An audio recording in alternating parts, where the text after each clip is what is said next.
Ali Boumaye. Ali Boumaye. Ali Boumaye. Power to the people. Tomato. To you, tomato. Da-da. Sorry. I just hit her in the head.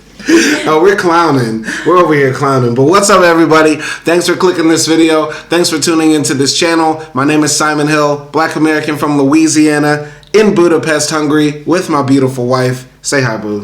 Hi, everyone. I'm ADKI, and I'm from Turkey. And today we are reviewing Ali. Yes, this is a biographical sports drama film directed and produced by Michael Mann, starring Will Smith as the iconic boxer Muhammad Ali, the people's champ. And this film is interesting because I think a lot of people love Muhammad Ali, and at the time that this came out, a lot of people loved Will Smith, and I think it's a bit conflicted right now. But watching this film, like almost more than 20 years removed from its release, I think the narrative about how great this film is really needs to be reevaluated, in my opinion. But we watched it yesterday. ADKI, how did you feel about it? It's not a bad movie. I just felt underwhelmed by some of the characters, and because Muhammad Ali is such a big personality. He has such a big story, and I just felt like a bit underwhelmed after we finished, though it had a good ending. Yes. But I did felt underwhelmed by the other parts of the movie. Yeah, looking at the reviews, a lot of people love the first 10 minutes of the film with the opening scene of Muhammad Ali, going for a late night jog, and Sam Cooke singing to a crowd of fans while his music blares in the background, right? And we also get shots of different people that are in the orbit of Muhammad Ali, right? But I just feel like the ending, final 20 minutes or so, basically all of Ali in Africa for the Rumble in the Jungle fight, is the best part of the film. I'll talk more about my issues with this film, but I think we should talk about Will Smith, and his depiction of the character. What did you think of it? I honestly think he was a great pick for the movie. He looks like Muhammad Ali, and I think he did a very good job embodying his speech and his demeanor, his I guess a bit of goofiness, because Will Smith also had that, but he also really did the serious parts good as well. Mm-hmm. So honestly, I appreciated his part. His acting was one of my favorite things in the movie. Mm-hmm. Mm-hmm. And I was able to disassociate Fresh Prince Will Smith from this character. Right. And yeah.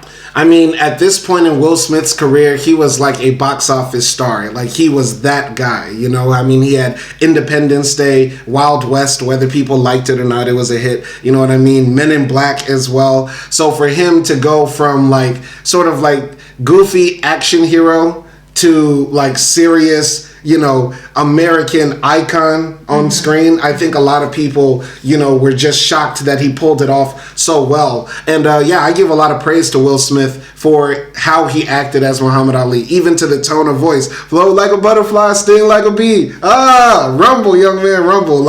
He's so ugly that his mama said, ugh, when he was born. You know what I mean? Shit like that. The way he embodied the voice, the character, and got really fucking fit for this too. Yeah. I think it was dope. I mean, looking at the bad reviews of this movie, people said Will Smith's acting felt flat and monotonous, but I disagree. Mm-hmm. I don't think the problem was Will Smith's acting. I felt it. Mm-hmm. I felt Muhammad Ali with his depiction. Yeah. The thing about this film, it's I would say cinematographically beautiful, right? How the shots are, especially the boxing scenes. The movie opens with Ali beating Sonny Liston in the ring, and that is an intense fight. The way it's shot, when the body blows are coming, the camera is right there, and you feel your ribs are getting cracked, you know what I mean? And you see the sweat on these guys' faces, and everything just looks so intense in the ring, right? I just feel though, even though visually it might be kind of stunning to look at, right?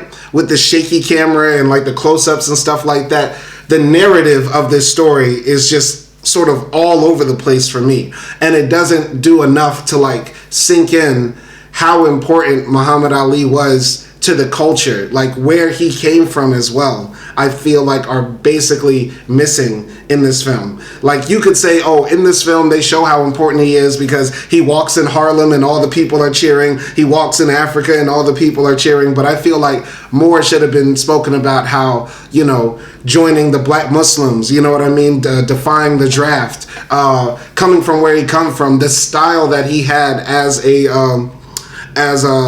this very audacious boxer with a loud mouth. Like how did people react to that? I feel like there should have been more focus on like his impact, right? Mm-hmm. And also what made him be that type of way. You know what I'm saying? But go ahead.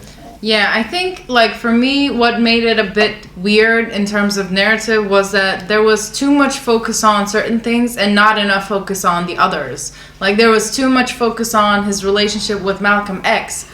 But even that sort of was like surface level a bit, you know? Mm-hmm. And then there wasn't enough focus on like, you know, his childhood and where he came from. And like, I hear all of these like great stories of Muhammad Ali where he's interacting with people. You told me one last night. I read another one like about how he saved a man who was about to commit suicide. Yeah, that's a famous Muhammad Ali story. He talked a man off a bridge or the ledge of a building or something. Yeah, I think there could have been like more interactions shown with him and the people in America, and specifically like those impoverished communities in America. Yeah. Where just focusing on like what he felt in Africa, like that was a beautiful scene. Mm-hmm. And I also appreciate that, but like I said, there's so much focus on certain things and not enough on the others. Yeah. That felt a bit like discombobulated, you know?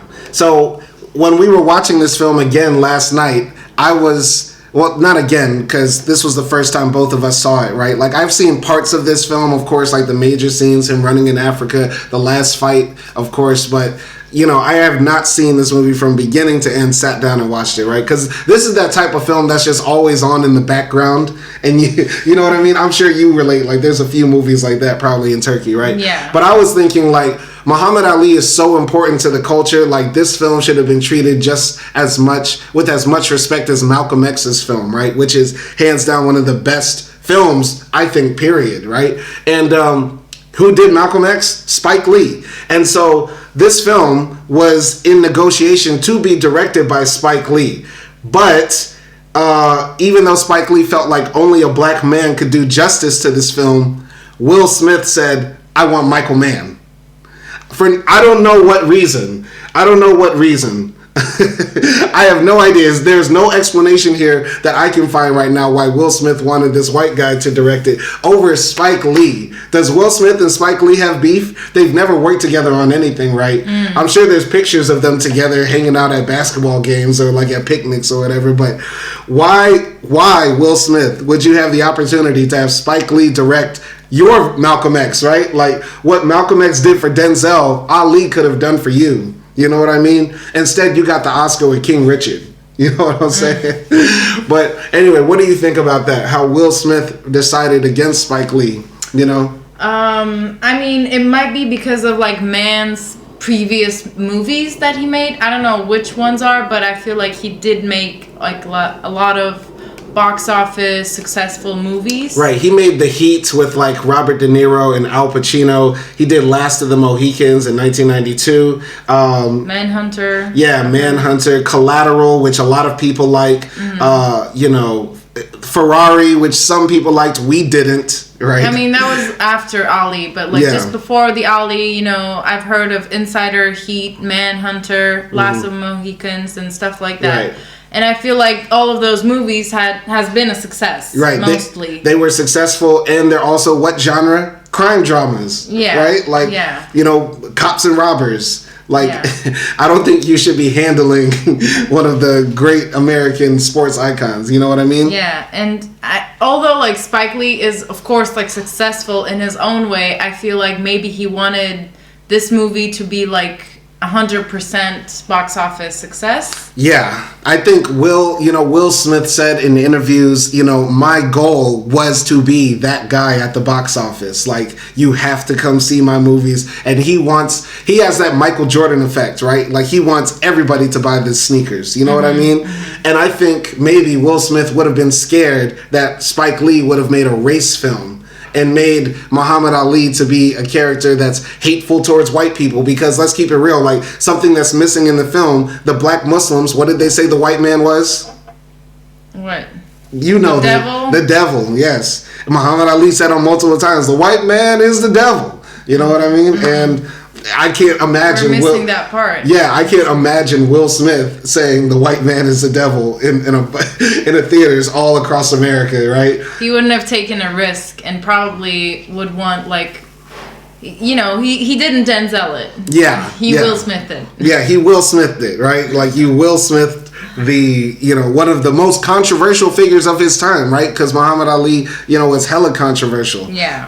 So we just have to live with that because this is the film we have now. Though I think, and you might disagree with me, I think Aaron Pierre could play Muhammad Ali. Yeah, I disagree. Okay. Why don't you want Mufasa? Because he already played Malcolm X, and I don't know, like, do we also need him to play Muhammad Ali as well? I mean, he's the only one with the shoulders and the lateral traps and the triceps to do it. No, I think it should be a person who's not as well known but has a lot of charisma. Right. Like, just those actors that you don't know but you watch, like, the biopic of it and you're like, wow, like, this guy is very great. Yeah, like the guy and who then played... we never see him in anything ever again. Like the guy who played Bob Marley in the Bob Marley pick. Yeah. He looks like Marley. I felt like, Yeah. I think maybe you thought he was too pretty, but I felt like, he got a little bit of that energy. Yeah, exactly. Because, I don't know, I feel like if you put... Will Smith did it justice, but if you put, like, Aaron Pierre, it's going to be, like... hard to, disassociate from Aaron Pierre. Right. Well, not to get too off topic and talk about other actors, but there's an A-list crew of actors and actresses here. I mean, we have Jamie Foxx as Drew Bundini Brown, who is Ali's assistant trainer. Jon Voight, who masked up so well. Like, I did not know it was him until I saw the cast. He plays Howard Cosell, a journalist who has banter with Ali throughout the film. That's possibly my favorite part of the film, other than the final scene. I don't know. Yeah. What did you think? I mean, their dynamic was really good. Like, I don't know. I felt like they were also friends in real life. Yeah. Like, it was such a cool, buddy, funny relationship. Yeah, but also it was, like, so enticing because it was, like, a very honest relationship because they had that type of banter that they constantly slandered themselves. But, like, when you're famous, people always, lick your foot or, I don't know, kiss your ass. And, like, they didn't have that. That made it, like, very, interesting. Cosell, I talked to your wife yesterday and she said she wants a divorce tomorrow. Ali, don't talk to me. You're a washed up boxer with diminishing skills. I was like, yeah, that's the banter. That's how you know they're in the group chat together, just roasting each other. Yeah. Anyway, so we also have Mario Van Peebles as Malcolm X. Mykelti Williamson as Don King, Jeffrey Wright as Howard Bingham, Jada Pinkett pops up and she plays one of Muhammad Ali's, I believe, wives, right? Sanji Roy. Many other people show up as well throughout this film, and I feel like, with all these talented people in here and all these people that are very important to telling the Muhammad Ali story, I feel like there's no background or depth into what these people mean to him. You know what I mean? Like Angelo, his trainer, his white trainer, who's with him throughout his journey. We never have like that one-on-one conversation where it's just Ali and Angelo talking to each other and we find out Angelo's motivation. All I know is that Angelo liked to call Muhammad Ali daddy. Get him, daddy. You know what I mean? Yeah. And all I know about, Jamie Foxx's character, Drew Bundini, is that he's like this Jewish guy who also likes to do a lot of coke and smash white women. And somehow, some way, he hangs out with Muhammad Ali. Like, there's never any explanation to why these cast of characters are, like, around Ali. And, like, new characters are introduced so abruptly that need more context. Like, fucking Don King.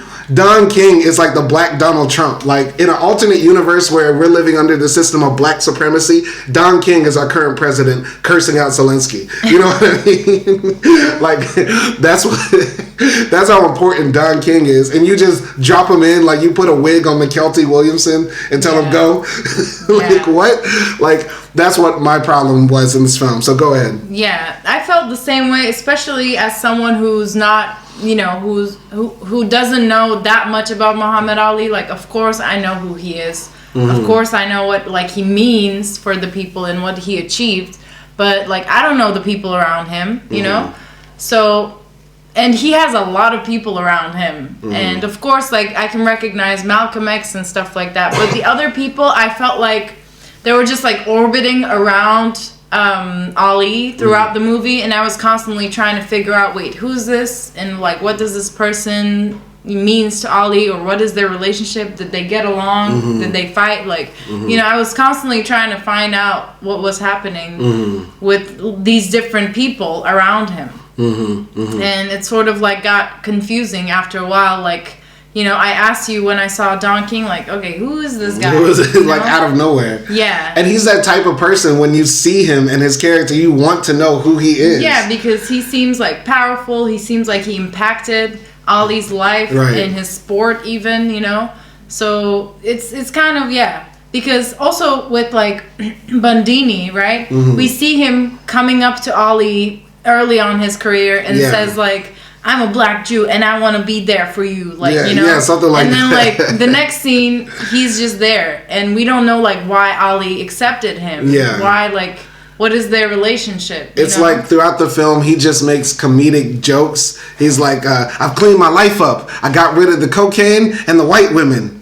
Okay, maybe just the cocaine, but you know what I mean? Like, it's like he's just there to be like a foil to Ali, who's funny by himself, by the way. You know what I mean? Like, Ali himself is such a funny, amazing character because he's serious and convicted about his beliefs, but at the same time, he's a guy who runs into the training session and says, boom, boom, boom, boom, boom, the champ is here.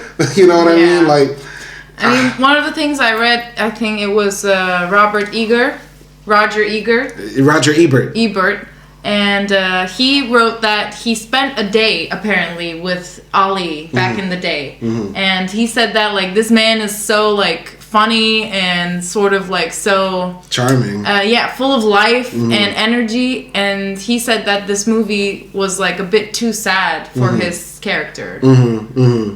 I think I don't feel like the movie is very sad. It's sad to watch because you're like, no, why is this happening to Ali? Because I feel bad doing this review because, you know, I love Muhammad Ali, and generally I like Will Smith too, and I don't want to trash this movie, but I have to trash it for like, if I didn't know anything about Muhammad Ali and I turn on this film, right, I would only get some vague idea that, okay, he became Muslim and he, you know, refused to join the army and then got in trouble with the Muslims and lost everything and then went to Africa and won a fight. You know what I mean? Like, and of course he's a black man in America, experienced racism, but like I wouldn't get much. Like, I feel like a film like this should have been told more in depth, more closer to like the roots of what made this man, rather than dropping it in like the middle of his career in turbulence, you know? Like, show us how this person came to be. And I would disagree with Roger Ebert. I think there are some laugh out loud funny moments here, like, you know, and it's also tied with the seriousness of being a boxer, because, you know, boxers die in the ring. You know, every time Muhammad Ali fought, he could have died, you know, and some of these fights look hella serious, you know what I mean? Yeah. So I like the fighting scenes as well. And there was also like one comment from the people who didn't like the movie as much was that they made Muhammad Ali look like a jerk a little bit. What do you think about that? Well, I think that was a part of his character, and that's a part of what makes him complex, because during his lifetime, there were people that didn't like Ali because he did all that rah-rah stuff like that. You know what I mean? They felt like he was this like shameless promoter. You know what I mean? Sort of like, this sounds bad, but like a Tekashi 6ix9ine. You know, I'm on Instagram just trolling people. I'm just saying wild stuff in the comment section to get you to look at me. You know what I'm saying? So there were people in his lifetime that didn't like that, and I wish they had that in the film as well. Like people critical of that way of doing things. But what did you think? I think that in some scenes I did feel like that, like, you know, the way he was sort of bullying his opponents and stuff like that, and hitting them like because of their physical attributes and stuff. Like obviously I knew like Muhammad Ali wasn't like exactly that type of guy, so that helped me like, you know, conceal my judgment. But I think if there was more backstory to like how he was like that, or maybe he was like that you know, since childhood, or you know, maybe his parents were a certain way and stuff like that, I think it would have like made more sense for me, the way he like acted, and also like the reason, because I feel like, you know, the reason why he's also a bit like that is like a rebellion against like how society sees black men. Yeah, I mean, the way, you know, Muhammad Ali is like roasting his opponents, like it comes from the dozens. It comes from your mama jokes. It comes from people roasting and cracking on each other in the hood and stuff like that, right? But for professional black athletes, like the heavyweight champion in boxing is considered like you are that guy in America, right? And you're supposed to, it's like the equivalent of like the quarterback in football, right? Like the quarterback is like the leader of the team, the leader of something more bigger than just football, right? You are the face of the nation, sort of like the president on the field, right? Yeah. The heavyweight champion is the same thing, right?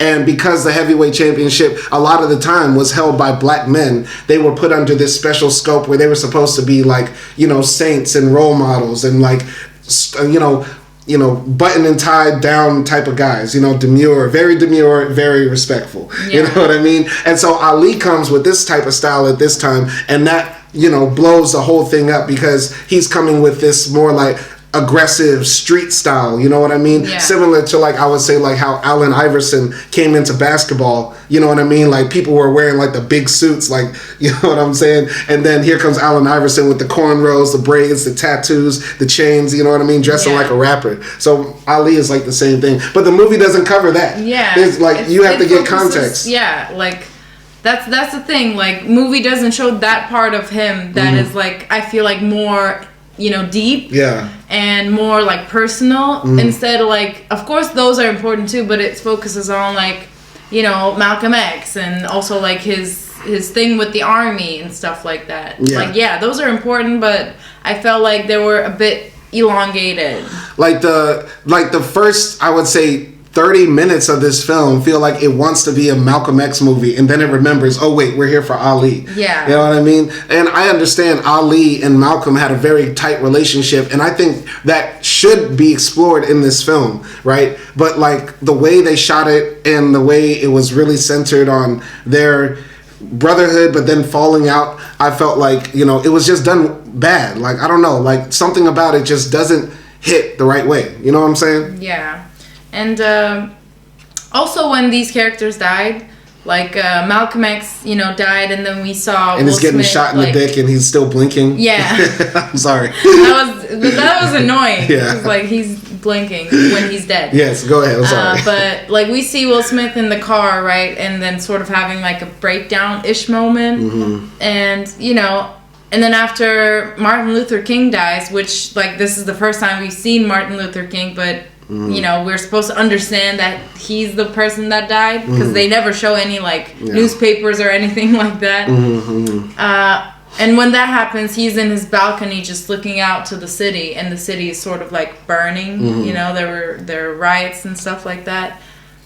You know, there are those silent moments, but I feel like there should have been some conversations about those moments and how Ali felt. Yeah, some conversations with all these people in his orbit. Like, you know, I mean, there was this fat guy who was a Muslim, Herbert Muhammad, who was Ali's manager as well. And they're contentiously going back and forth about, you know, his career. You know, once again, going back to Angelo and Bundini.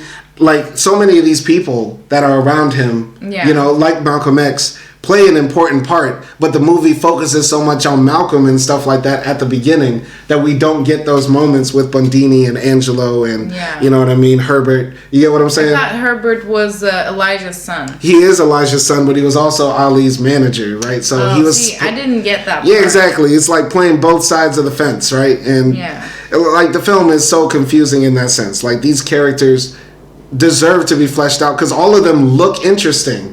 Like, how does Muhammad Ali, this strict Muslim, loud talking heavyweight boxer, keep a wild drunk Jew in his corner, a weird looking Italian who likes to call him daddy, and fat Herbert Muhammad, the son of Elijah Muhammad, who just kicked you out of the Nation of Islam? Like, that's interesting as fuck. Yeah. But you know what I'm saying? Tell me. No, I mean, let's just talk about the movie because we're sort of. Well, no, I don't even want to walk through this story. Honestly, wow. I don't even want to walk through the story because I already sound autistic half of the time talking about these films. So I guess we could talk about the women in Muhammad Ali's life. Okay. So he was married quite a few times. I lost count at a certain point. I'm like, how many wives, bro? You know, you Muslim. You can keep all of them. That's what I wanted to say. Wow. But what did you think about that? Like, you know, at one moment he's making out with, you know, Sanji, who is played by Jada Pinkett. Next minute he marries this girl who he met when she was 11, and now she's all grown up. And then he goes to Africa and makes out with a sexy Louisiana reporter lady. Like, what did you think about all of those things? Yeah, definitely the woman in his life didn't get enough screen time, or like their relationships were not explored, because I feel like with all of them, it was like he meets them and then like next thing you know he got kids. So like everything in between we sort of miss. And with Sanji Roy, Jada Smith's character, right, I didn't okay, I don't want to sound like cruel, but I didn't feel as much of a chemistry as I expected, because they were married at the time. And like, you know, if you're making out with your wife, that's almost like a sex tape. I don't know. So like, I didn't feel that much of a chemistry. And also a controversial take, Nona Gay, who was playing Belinda Ali, his second wife, right? I think she's hotter than Jada Smith. But is she hotter than Veronica Porsche?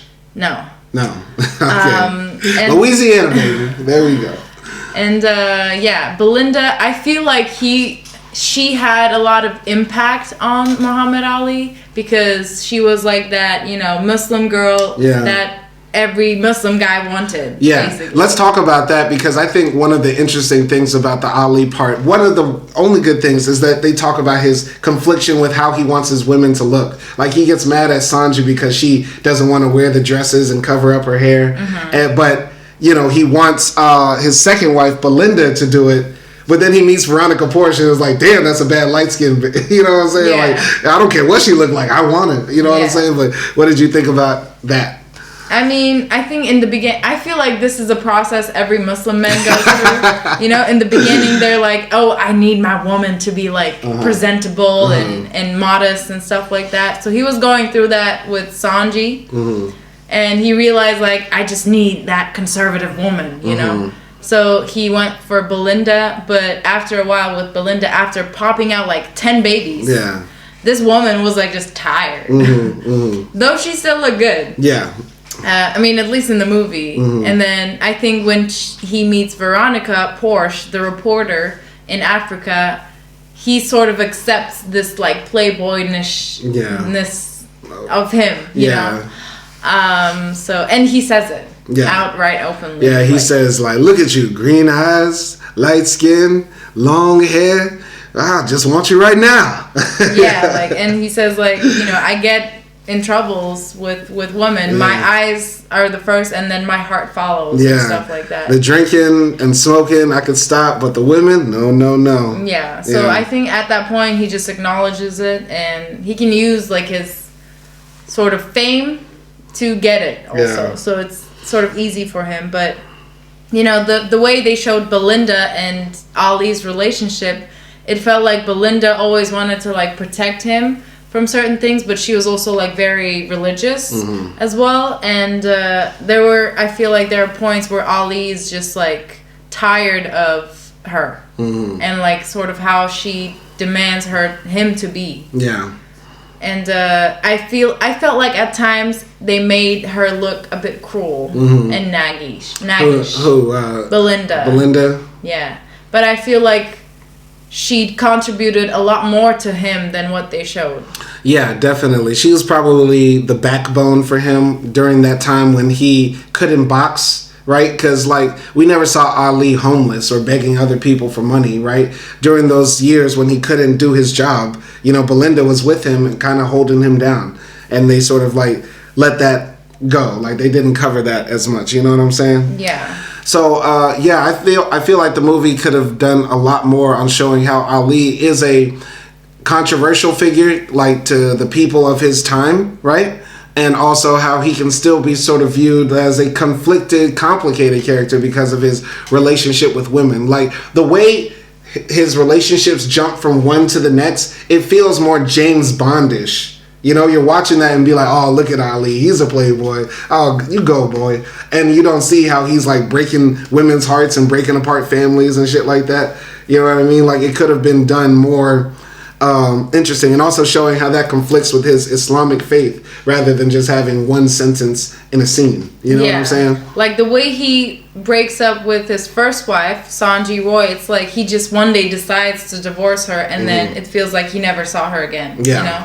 And like Sanji's not broken up about it, like, you know what I mean? Yeah, like there's no like sort of closure between them. And also like, you know, the way they showed how Belinda knew about the reporter Veronica, and that we understand there, like he was also fooling around with other women back home as well. Yeah. But you know, they sort of like make Muhammad Ali say like, Belinda says like, what are you supposed to do now, or what are we supposed to do now? And then Ali says like, I'm supposed to fight. And like that was so annoying for me, because like, what the fuck is that? Like if someone told me, like if you told me that as a championship boxer, I'm gonna slap you. Like, what is that? That's insane. That was insane. What, you know, it's probably what Ali really said, you know what I mean, behind closed doors, because he was a man of his era, right? Like if a man was born between like 1900 to like 1990, he thinks he can cheat, you know what I mean? Yeah, no, I understand that might be like his real reaction, but there was like no follow-up to it. And then like when we're watching him fight, we see they show close-ups of both Belinda and Veronica and stuff like that. Like, so it's like to uncomfortable. To make us compare, to make us like, who's the better one? Yeah, that was really silly, man. I just think, man, I really don't want to just harp on and continue on with this film. It's like there's just so little there that captivates me and moves me, other than the final scenes in Zaire. I think now is maybe a good time to talk about, you know, those last few minutes, especially the running scene. I think the running scene when the Keita song Tomorrow comes on, right, and he's running through the slums of Kinshasa, Congo, and the kids are chasing him, and then he makes it to this wall where they have a picture of him, and he is the champion, but it's not like he's fighting another man in the ring. Like Ali is the champion who's fighting like the warplanes coming and the American soldiers and like, you know, the imperialists, right? Like when he's knocking out a guy, like there's also like a little white man in the crowd, you know, who's like terrified, you know, that Ali is knocking out somebody, you know what I'm saying? So it shows that Ali in that scene represents more than just a great athlete. He is a symbol of resistance and defiance against, you know, white supremacy and imperialism. What do you think about that? Yeah, I think that's where like the movie hit home, which was a bit late. Like it's already been like 2 hours into the movie, and at that, like before that, it kind of feels like, you know, Ali is just like this great athlete that only cares about sports a little bit, you know. Yeah, I know he's like in the Society of Islam and stuff like that, but it feels like his only one true obsession is like winning. And that's what it feels like a little bit, at least, you know. And then when we go to that scene, I have to be honest, I thought it was a bit long because he was running for like a good 10 minutes. And I'm like, Okay, like, can we get to the chase? Yeah. I like the scene when he finally stops and looks at those, like, pictures on the wall, and the music in the background is, like, so powerful at that point as well. I really like that, but, like, yeah, like, the first running part could have been, like, 1 or 2 minutes. It didn't have to be, like, 10 minutes. Yeah. I mean, that scene when he's running, and there's a lot of running in this film where no dialogue is happening, right? Yeah. It allows you to project onto Ali whatever you think he is thinking, right? Or feeling at that moment, right? Yeah. So I wish there was some dialogue there or more conversation around that scene, because that is very powerful, right? When the artist is met with the symbol of what they represent to others, right? Yeah. Like, I think about, I think recently Will Smith posted on Instagram or something, like he met a guy who had a tattoo of Will Smith on his arm. And he's like, what the fuck? You know what I'm saying? Like, that probably happens a lot to artists, like getting, and athletes, but in this case, I'll refer to it as the artist, when they're met with, how other people interpret them. And that's so, profound to be seen as like something positive, right? Because most of the time people just see, negative stuff. Like, I imagine if Kim Kardashian saw half of the stuff people say about her online, or pictures or caricatures of her, it'll be pretty negative, right? Mm-hmm. But if you see that people think of you as like a freedom fighter, that's got to be very moving and touching, right? But yeah, we don't really know, because like you said, Ali only cares about winning. He didn't say, like, I'm here to fight for black folks or anything like that, or, And essentially, I feel like, in reality, like, he wasn't fighting this other guy. I forgot his name. George Foreman. Like, it was, I think at that moment, the realization he was fighting United States of America, because they were the people who took the title from him, right? And this, like, if he wins this fight, he would prove to America and, like, all those white, old men sitting in the office taking the title away from him, trying to send him to Vietnam, and then making it like making him an antagonist in the public eye, right? Because he didn't want to kill poor people. Like, all of these things, that's what he was try to win for in that last, like, scene. Yeah. But I don't think it was, like, conveyed like that completely, because the previous parts were so confusing and so, like, partially shown. Yeah. I mean, they frame his battle or his last fight in Africa, right, against George Foreman, as more of, like, him beating the guy that beat him. You know what I mean? Because before then, he gets beat up by Joe Frazier, but then Joe Frazier gets knocked out by George Foreman. So then Ali takes this battle to Africa to beat up George Foreman and stuff like that. Mm-hmm. So, they don't really frame it in the sense of, like, Ali coming to get back what's his amongst his people. And it's more framed like, he's going to win, against the guy. You know what I'm saying? And, like, for example, I feel like, there's a scene where he's preparing, like, for the fight, and that's where he meets Veronica Bush. Instead of having, like, this silly conversation where Ali is constantly, like, trying to, is drooling over her. Yeah. And, her trying to say, it's really amazing that you came and did this in Africa instead of doing it in Vegas. Anybody could have done it in Vegas. Like, and he constantly dismisses what she's trying to say and, like, point out, and says, like, damn, girl, you look good. And the funny thing instead of having that very shallow conversation, their conversation could be about, like, what he was actually fighting for. Yeah, or what it meant. Like, because there's the thing you're actually doing, which is, fighting for the title, and what it means to people. You know what I mean?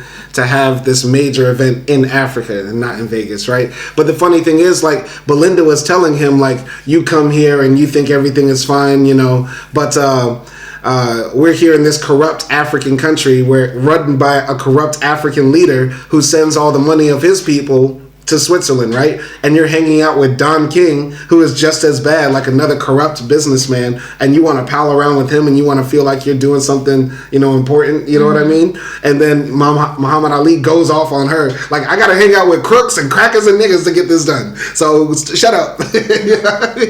So it showed, I feel like once again, that part of the film could have been more interesting because there were a lot of politics in play to make the rumble in the jungle happen. And the film does the worst thing because Mobutu is in the film, the leader, and he's speaking in French. And at least the version we saw, there was no translation. Yeah. Like for a good 3 minutes, this shady backroom deal is happening with Mobutu, some white Frenchmen, and Herbert Mohammed. Yeah. And it was like, what happened? We don't know. It's just all in French. We're stupid Americans and smart Turkish people, but we don't speak French. Yeah, that was very annoying. And I also like wanted to know what the guy presenting the boxing was saying. Oh, he was just saying this is Muhammad Ali. Yeah, but like how he does it, you know, because if you're trying to show power to the people, I want to see how Africans see Muhammad Ali. Mm-hmm. You know, with their words, how do they describe him? Because honestly, like also him being in Africa, it made me think, like. Okay, I know he's trying to like maybe empower the people, but he is an American at the end of the day, and you know, America is a lot of the reason why there is you know poverty and war and oppression in Africa. Yeah. So that was like a conflicting, you know, presence in my understanding. Yeah. Yeah, I mean, you know, so much of that could have been explored. His Americanness, being in Africa, you know what I mean? What it felt like to be in that place, you know what I mean? But he is a bit sheltered. Like we see him in the fancy hotel rooms and the bigger houses and stuff like that. And then he goes and runs in the streets with the people, you know what I'm saying? I also just, this is like for cinematography.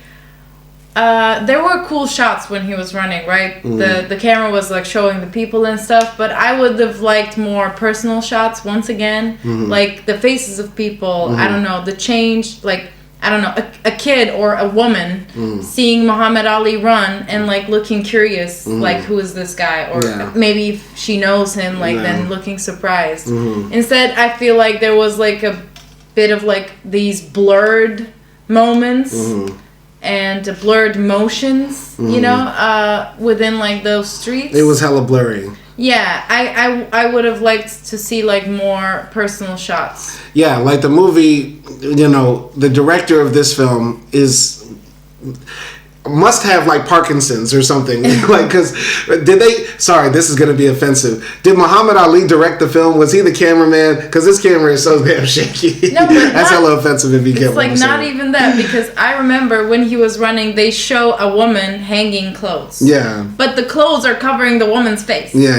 And I just see like her putting up the clothes, and I would have liked to see her face, you know, like those type of things. That's why I felt like maybe it was too long. Yeah, I get what you're saying. I just feel like, you know, parts of this film are beautiful, like you said, and other parts are hella annoying with the shots. Like, I was hella annoyed with this one shot. Like, these singers were singing in the club, and they were singing so passionately that the cameraman sort of, like, zoomed in on this girl's, like, belly button, like her stomach, like, caving in while she belts it out. I was like, what was the point of that? You know what I mean? Yeah. Like, there's some shots in here that are just very weird. Like, Spike Lee would have done this so much better, or another black director with just more, you know, closeness to the source. And Will Smith not being scared to make a black-ass film, right? Because Muhammad Ali is, you know, a black icon. And this feels like the Disney version of Ali. You know what I'm saying? Yeah.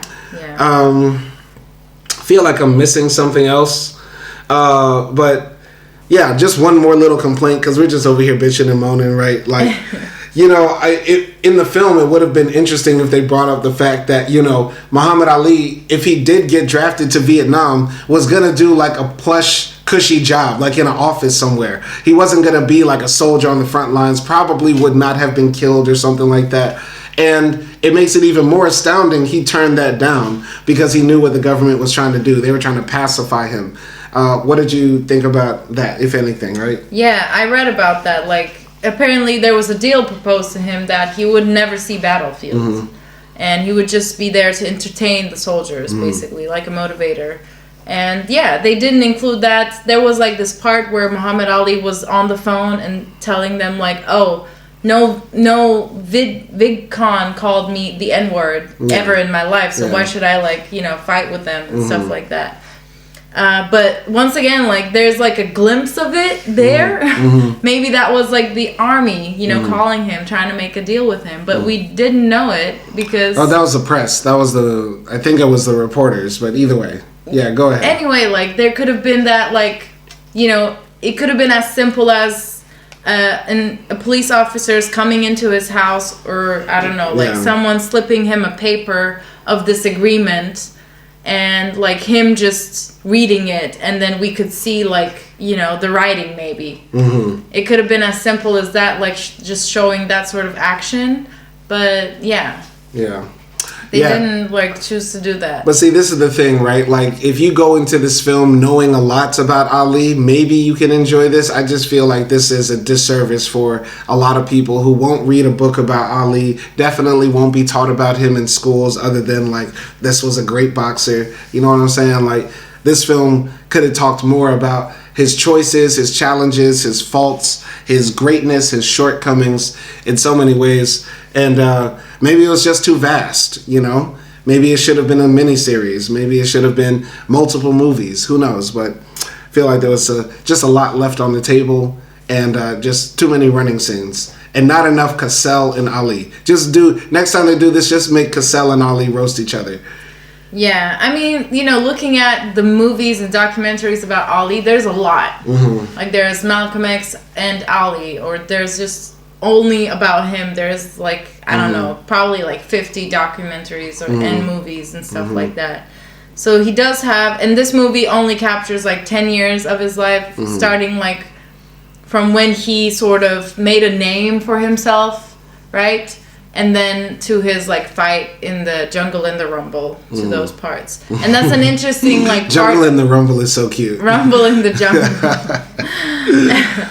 And like that's an important part of his life. But yeah, I would also like to see like, you know, his childhood. Yeah. And you know, we see like this conflict with his father. His father is the guy who paints White Jesus, right? Yeah. And there's like that conflict. And yeah, like that's never explored further than just like we hear them bicker to each other. Yeah. So I got nothing more to say. I didn't want to do this. ADKI forced me to do this. But I'm kind of glad we did this out of Black History Month so that I wouldn't have to face the wrath or feel like I'm tearing apart a black icon. Love Muhammad Ali. Will Smith, keep doing your thing. But this ain't it. This ain't it. And I would love to know why people love this movie. A movie where, you know, there is no backstory to the characters. We're dropped in the middle of Ali's life. You know, there isn't much dialogue concerning his wives and his relationships, his children. You know what I'm saying? His come up as a kid himself. You know, so much left on the table. You know. Yeah. I mean, you know, for me, I wouldn't say like, oh, never watch this movie, like it's terrible or anything like that. There are good parts of it, like the acting done by Will Smith and like, I don't know, the connection between the Howard makeup artist for John Voight. Yeah. And like there are certain details that are nice, like the FBI, you know, spying on him and stuff like that. And yeah, but you know, if you're really actually interested in Malcolm X's, sorry, exactly, it feels like the Malcolm X movie, exactly. Muhammad Ali's life, I feel like maybe watch a documentary first and then watch this later, or read about him first and then watch this afterwards, because I feel like you would need certain like background information. But yeah. All right, so final scores. I'm gonna give it like a 5.5. Okay. I give it a 2. I give it a 2 out of 10.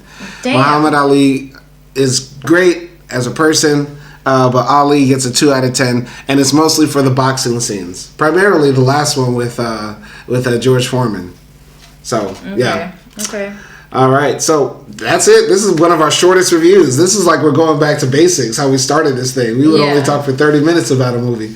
I mean, yeah, I think we explained it good. And I feel like if we tried to went over the story, it would have been very confusing. Yeah, and all over the place. I mean, next time we get a better story, we'll run through the story. But shout out to anybody that listened to this. Let us know what you think about this film. If you have any other films you want us to review, put it in the comments.